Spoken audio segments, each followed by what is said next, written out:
Well, I don't know how we placed that the frame what an artist does. An artist has an individual vision in itself, and all visions are valid in this sense. What I'm going to say is that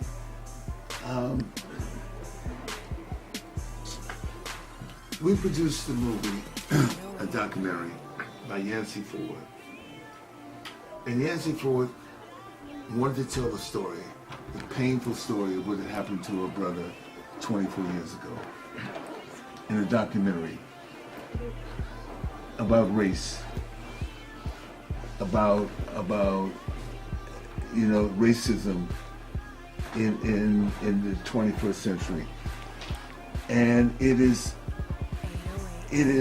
through her desire to produce this documentary over the last 24 years, putting together archival and putting together documentary, that allowed her to kind of go through her own process of healing, of finding some way, of finding some sort of resolve.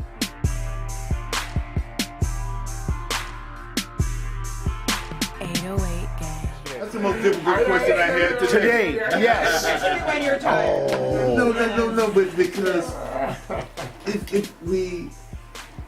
if art is about generating in film, let's say film is about generating images.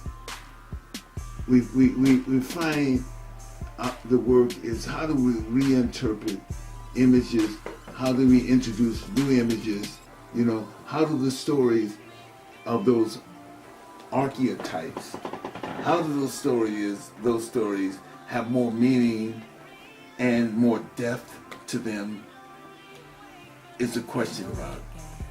Or they just simple stereotypes that are put in front of the public consciousness without any further deepening of the crisis in which they exist in and face in the situation that they face and everything else. And I'm saying it from the emotion. I'm saying it from a vantage point of reading scripts and finding that the issue is less about what the stereotypes, quote, archetypes are, as opposed to the depth of the analysis of the situation.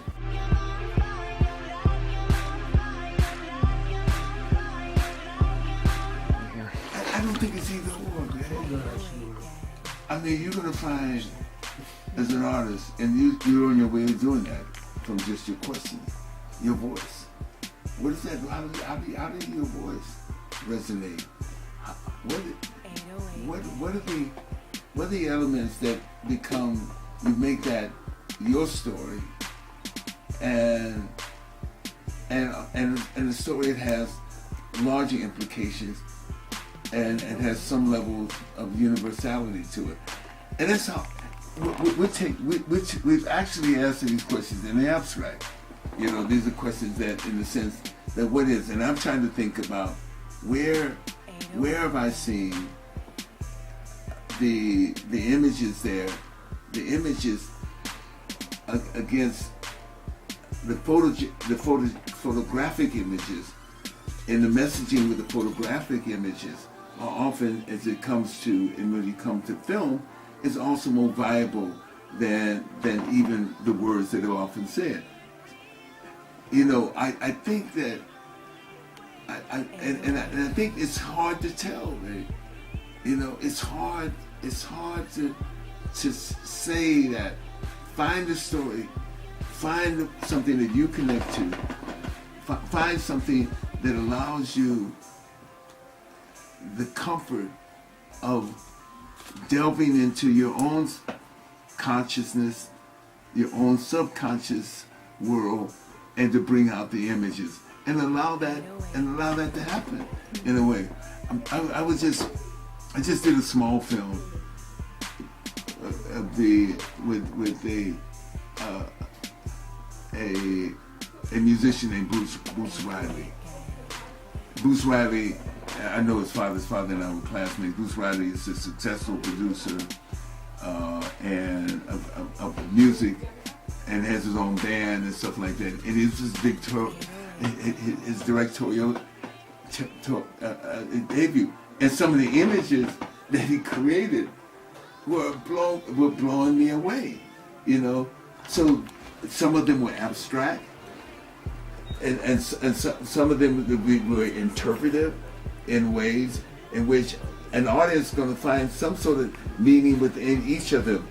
And so the pure discussion of it doesn't say whether this should happen or whether that should happen or whatever, but it has a myriad of different other ways of which the story unfolds. 808 Gang.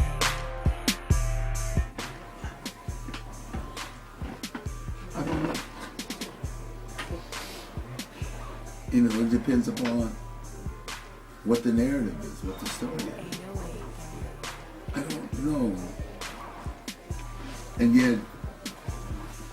yet, I'll discover something else when you make your film.